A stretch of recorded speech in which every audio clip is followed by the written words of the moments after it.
You are watching yet another episode of Lima Shenanigans of 1977. It's Wednesday, Friday, or Saturday, and you know what those days mean. It's time for another AEW Event Center report for either Dynamite, Rampage, or Collision. And now, here is the host of the AEW Event Center Wrestling Report, New Bedford's version of Tony Schiavone, Eric M. Lima. Thank you very much. Welcome to yet another, Mr. Announcer, welcome to yet another episode of Eric Lima Shenanigans, 1977, episode 1869. Gonna talk about AEW Collision since it is over. I forgot to put this back. And and as you know, the Continental Classic is continuing on. As you know, each match will be a 20-minute time limit. A pinfall is worth 3 points. Draw is worth 1. And nobody's allowed at ringside, and whoever has the most points in either league will go at it for the Continental Championship, which is currently held by Kazuchika Okada. If Okada ends up making it to the finals, he'll defend that title.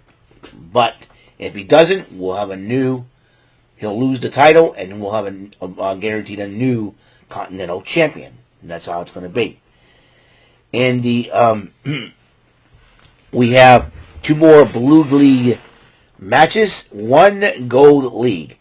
The Gold League matchup, Darby Allin versus Commander. This was a heck of a matchup between 2 high flyers, risk takers.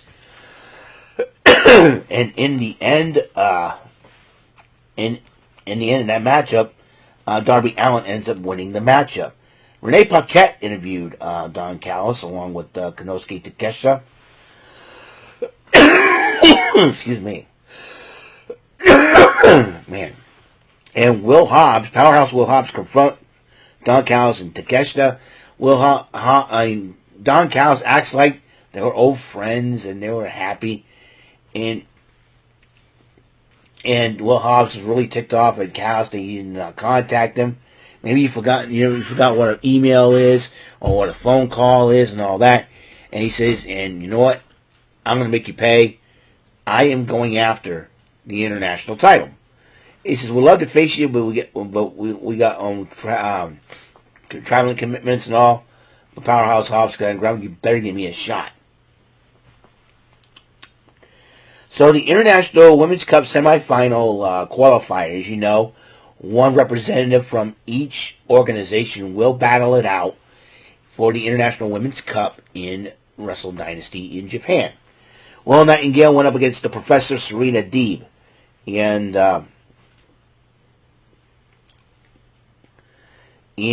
Serena Deeb and Will Nightingale went at it. Will Nightingale ended up winning the matchup, and so she will face Jamie Hayter in the AEW bracket of the International Women's Cup final. So whoever wins that will represent AEW in the International Women's Cup. Meanwhile, the Death Riders are at it again, folks. You know, they're addressing the AEW locker room, and they're addressing Orange Cassidy. Orange Cassidy shows up. They made a threat to Orange Cassidy. Interrupting Moxley, and he says, you know what, I'm going to do whatever it takes, even though I don't want the, he doesn't want the AEW title, but he says he can't stand the AEW title being held by Moxley. But he decided, well, he's going to throw his glasses at Moxley. He threw his coat at Willa Yuta. And he threw his t-shirt at Pac, but then Marie Shafir hits Cassidy with the briefcase. And then they attack Orange Cassidy and carry him to the back. Meanwhile, that saga continues on. FTR was addressing Fight for the Fallen. And they said that they did everything they could in professional wrestling. He says Hurricane Helene hit because they hit their hometown, Asheville, South Carolina. And they decided that they'll fight for the people, for their hometown. They'll fight for the fallen. And also a lot of commotions going on in the back. The Death Riders have Orange Cassidy. They try to pry his mouth open. Wheeler Yuta had a funnel.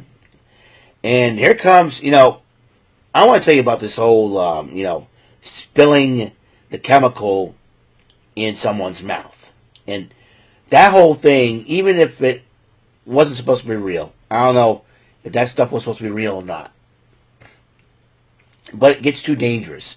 And it gives too many young people out there who don't have an IQ, whose IQ is not very, very high, some crazy ideas. And making someone drink chemicals is not cool at all, in my personal opinion. I don't know what Tony Khan was thinking about allowing this to happen. It was really, really sad that even the WWE doesn't go that far, and that's the crazy part. So, and it's kind of and I don't know why Tony Khan, he's not thinking straight. I personally believe he's not thinking clearly. He's holding Rey Fenix hostage and everything else. He's being a man-child right now, unfortunately, and giving in to that idiot Dave Meltzer. And even Dave Meltzer should say something about, okay, the chemical thing has gone too far. And that's why they were about to make Orange Cassidy once again drink the chemical from the spray, but FTR smacked it out of his hands. They stopped him. They had a big, humongous pipe. Marina Shafir wanted to go after them, but they said, no, back it up. And so, anytime, anywhere, he goes, fine. You two, fine. And so they all refused. You better walk out. I have a lot of respect for FTR, and I am glad that he stood up to Jon Moxley. And I'll tell you what, Moxley's getting weirder and weirder. And I'll tell you one thing right now. I would have grabbed that spray bottle. This is dangerous stuff, man. What are you thinking? And possibly splash it all over them instead. That's what I would have done. You want to get wet? Here you go. Clean yourself off. So, anyways. Meanwhile, the 7th matchup for the Continental Classic, as the Blue League matchup for the Blue League, the AEW Continental Champion Kazuchika Okada went up against Kyle Fletcher. Now, the title is not on the line until the tournament is just about done. Okay? Kyle Fletcher ended up winning that matchup, and now earns himself another 3 points, 9 points. Although Kyle Fletcher did low blow Kazuchika Okada, so Fletcher's doing whatever it takes to try to see if he can become the Continental Champion. The Beast Mortals went up against Bayley's former fiancé, Aaron Solo, and Beast Mortals ended up winning that matchup. Meanwhile, Layla Gray was interviewed by Renee Paquette, was confronting Action Andretti and Leo Rush about the Battle Royal. He said, well, I thought we were supposed to have a team, and then Top Flight was upset with them. Action Andretti and Leo Rush starts insulting them. They're about to go again, and then Layla goes, hey, no. Sell it in the ring. So, that match could happen down the road, and it could happen. Probably next week. Who knows? Now, my favorite part of the night. Mina Shirakawa in competition against Emi Sakura, and Thunder Rosa was watching at ringside. Now, Renee Paquette did interview Thunder Rosa, and Thunder Rosa was addressing the women's title situation, and she's like a little upset that Mina Shirakawa got the shot at the title, but she said she'll be watching though. So, see if Mina Shirakawa is a real deal. So, Thunder Rosa was watching at ringside for this matchup, and Mina Shirakawa did pick up the victory, and Thunder Rosa kind of like nodded her head, knows where it's at. Now, from last night, Mark Briscoe and Daniel Garcia, they both respect each other. Says, dude, I got to do it to you. Daniel Garcia says, that's fine. I'll come after you as well. We're going to have a great matchup. So, the 8th Blue League matchup, Daniel Garcia versus Mark Briscoe. These two went at it. Daniel Garcia is the TNT champion. So, that title was not on the line. But Mark Briscoe ended up picking up the victory. Matt Menard joined on commentary. Mark Briscoe did pick up the victory for his first 3 points. Now, would that put him in line for a TNT title shot too? So we shall see what happens there.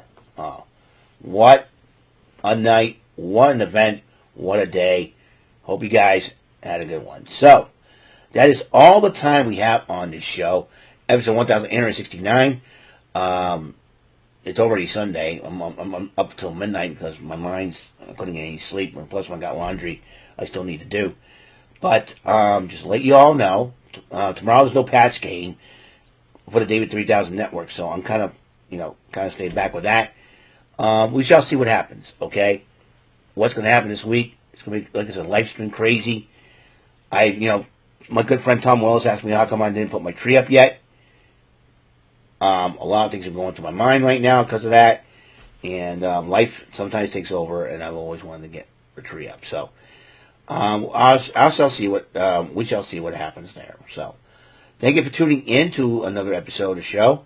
I will see you guys on the next episode. Once that happens, Mr. Announcer, until that next episode goes rolling around, Mr. Announcer, take us home.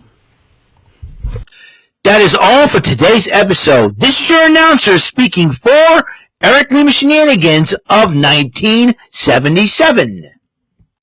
A Big Beefy E, do it for Bob Saget Productions, and in association with a Raven Bofa Telepictures and Distribution. Thank you for watching today's episode. Tune in next time for another episode of Eric Lima Shenanigans of 1977. Goodbye for now.